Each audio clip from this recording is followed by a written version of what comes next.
Hello everyone, welcome back to the channel. In today's video we are going to discuss about regional rural banks या फिर इन्हें आप RRB भी बहुत कहते हैं एंड एक इससे ही जुड़ा एक बहुत ही important reform one state one RRB policy. And आपका ये जो टॉपिक है ये इंडियन इकोनॉमी की पर्सपेक्टिव से बहुत ज़्यादा इंपॉर्टेंट है। आपके कम्पिटिटिव एग्जाम्स में काफ़ी बार पूछा जाता है एंड पूछा ही जाता है क्योंकि काफ़ी इंपॉर्टेंट है आपकी रूरल डेवलपमेंट के लिए। एंड स्पेशली अगर आप किसी भी कम्पिटिटिव की तैयारी कर रहे हैं like UPSC, state PCS, SSC या फिर इवन बैंकिंग एग्जाम्स की, उसमें भी ये क्वेश्चन इससे आता ही आता है। So let's get started. So RRB या regional rural banks were established in 1975 under the recommendation of Narasimham working group. ठीक है, एंड इसका एक ही पर्पस था रूरल एरिया में banking and credit facility provide करना, जहाँ तक ट्रेडिशनल बैंकिंग नहीं पहुँच पाती है या फिर जो लोग ट्रेडिशनल बैंकिंग से बहुत ज़्यादा दूर है उन तक एक ज़रिया था ये बैंकिंग पहुँचाने का एंड क्रेडिट पहुँचाने का। आरआरबी मेनली जो फोकस करते हैं आपके वो इन टारगेट ग्रुप्स पे करते हैं: small and marginal farmers, agricultural labourers, small entrepreneurs and weaker sections. So इसी फोकस की वजह से, इसी टारगेट की वजह से इन्हें ना स्मॉल मैन्स बैंक भी कहा जाता है। Now let's look at area of operation. RRB का ऑपरेशन एरिया बहुत ही लिमिटेड होता है, जनरली 1 या 2 डिस्ट्रिक्ट तक लिमिटेड रहता है क्योंकि वो इससे लोकल नीड्स को बहुत अच्छे से अंडरस्टैंड कर लेते हैं। ठीक है, लोकल नीड्स को ईजिली समझ सकते हैं, जो प्रॉब्लम्स आ रही है वहाँ पे उस पर अच्छे से टैकल कर सकते हैं उन प्रॉब्लम्स को। देन ओनरशिप स्ट्रक्चर, आरआरबी का एक बहुत ही यूनिक ओनरशिप मॉडल है जो ये फॉलो करते हैं। Central government has a 50% stake, state government has a 15% contribution and sponsor bank has a 35%.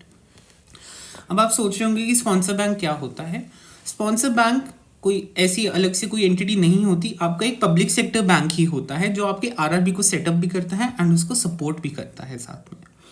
अब 1997 में there was a change that was introduced कि आरआरबी अपने टारगेट ग्रुप से बियॉन्ड जाके भी लेंडिंग कर सकता है लोगों को।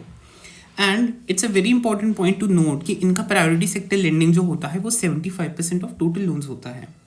ठीक है, तो जो आपका स्पॉन्सर बैंक है वो साथ में फाइनेंशियल एंड मैनेजरियल सपोर्ट दोनों तरीके से देता है आपके आरआरबीज को। सो रिसेंटली आरआरबी में एक नया ट्रेंड आया है या बहुत पहले से चल रहा है, ये आरआरबीज को मर्ज कर रहे हैं ताकि उनकी प्रॉफिटेबिलिटी बढ़े। ठीक है, इसके बारे में हम अभी थोड़ी देर में डिस्कस करेंगे, बट उससे पहले ये जान लेते हैं कि इन्हें रेगुलेट कौन करता है और सुपरवाइज कौन करता है आरआरबी को। आरआरबी जो रेगुलेट होती है वो होती है रिजर्व बैंक ऑफ इंडिया के द्वारा एंड जो सुपरविजन होता है वो होता है नाबार्ड के द्वारा। ठीक है, now let's come to your one state one RRB policy. ठीक है, ये बहुत ही इम्पॉर्टेंट पॉलिसी आई है। इसका आई थिंक अभी 4th या 5th फेज चालू हो चुका है। सो OR पॉलिसी या फिर one state one RRB policy ये किसने लाया है? This was introduced by your department of financial services. ठीक है, ये किस पे एम हुई है? This was aimed at consolidating multiple RRBs with in a state into a single unified entity. The consolidation of RRB began in 2005 following the recommendation of Dr. Vyas Committee. This is very important. अगर आप note कर रहे हैं तो इसे note कर दीजिए साथ में कि किसकी रिकमेंडेशन पे बोला गया था इसे मर्ज करने के लिए। So that was your doctor Vyas committee 2001 which was constituted by the RBI, the reserve bank of India. अब हम देखेंगे इसके फेजेस। पहला फेज जो था दैट वॉज फ्रॉम 2006 टू 2010। इसमें क्या हुआ? इसमें amalgamation of RRBs sponsored by the same bank within a state। जो आपके स्पॉन्सर बैंक्स थे ना, अगर वो सेम है किसी आरआरबी के लिए तो उन्हें मर्ज कर दिया गया। फॉर एग्जांपल, अगर आपका बैंक ऑफ इंडिया 3 आरआरबीज को स्पॉन्सर कर रहा है तो उन तीनों को एक में मर्ज कर दिया गया। ठीक है, तो इसके अंडर जो नंबर ऑफ आरआरबीज रिड्यूस हुए वो हुए 196 टू 82। सेकेंड फेज जो इसका आया, सेकेंड फेज आया कि डिफरेंट स्पॉन्सर बैंक्स की आरआरबी का मर्जर कर दिया स्टेट्स के अंदर। ठीक है, एक स्टेट में जो जितनी भी डिस्ट्रिक्ट्स में आरआरबी थे उन सबको मर्ज कर दिया। इसमें क्या हुआ? इसमें आरआरबी रिड्यूस हो गए 82 से 56 पे। इसी 82 को इन्होंने फर्दर 56 तक लेके आ गए। अब फेज 3 जो था आपका 2019 टू 2021, इसमें क्या हुआ, इसमें इंट्रोड्यूस किया गया one state one RRB principle, कि हर एक स्टेट में एक ही आरआरबी होगा आपका। Reduction in larger states and consolidation in your smaller states. RRBs were reduced by 43 by March 2021। RRBs कितने हो गए, अब 43 हो गए by the time it was 2021। Overall outcome देखते हैं। अब ओवरऑल आउटकम में 2-3 चीज़ें हुई। पहला, 196 से 43 तक हमारा RRB का नंबर हो गया। जो आपकी इम्प्रूवमेंट हुई, आपकी सबसे ज़्यादा इम्प्रूवमेंट हुई प्रॉफिटेबिलिटी में, कैपिटल एडिक्वेसी में, एसेट क्वालिटी में एंड बिजनेस ग्रो हुआ आपका इसमें। ठीक है, ये पूरा जो ओवरऑल आउटकम था that was from the phase of 2005 to 2021।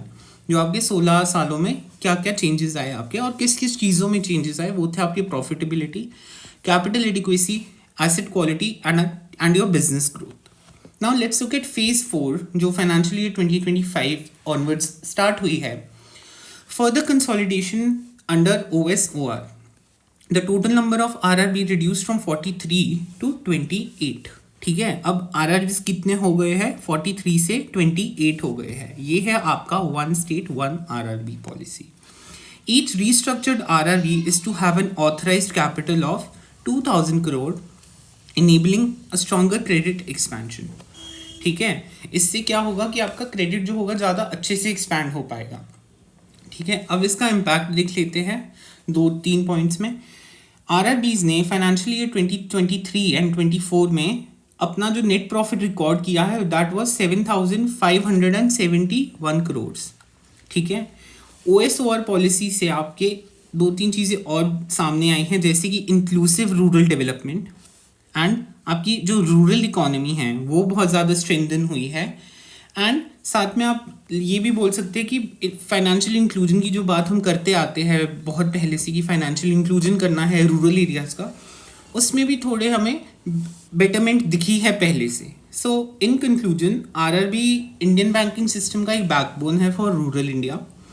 And आपका जो one state and one RRB policy आया है, इसने एक तो फ्रेगमेंटेशन को बहुत ज़्यादा रिड्यूस कर दिया है एंड आपके बैंकिंग सिस्टम की जो रूरल बैंकिंग सिस्टम है मेनली उसकी एफिशिएंसी को बहुत ज़्यादा इम्प्रूव कर दिया है एंड RRB को फाइनेंशियली थोड़ा स्ट्रॉन्ग बनाया है।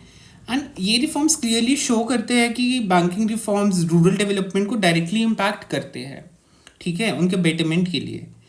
सो if you guys like this video तो like share and comment and channel को सब्सक्राइब करना मत भूलना। मिलते हैं नेक्स्ट वीडियो में। Thank you so much for watching. Happy learning.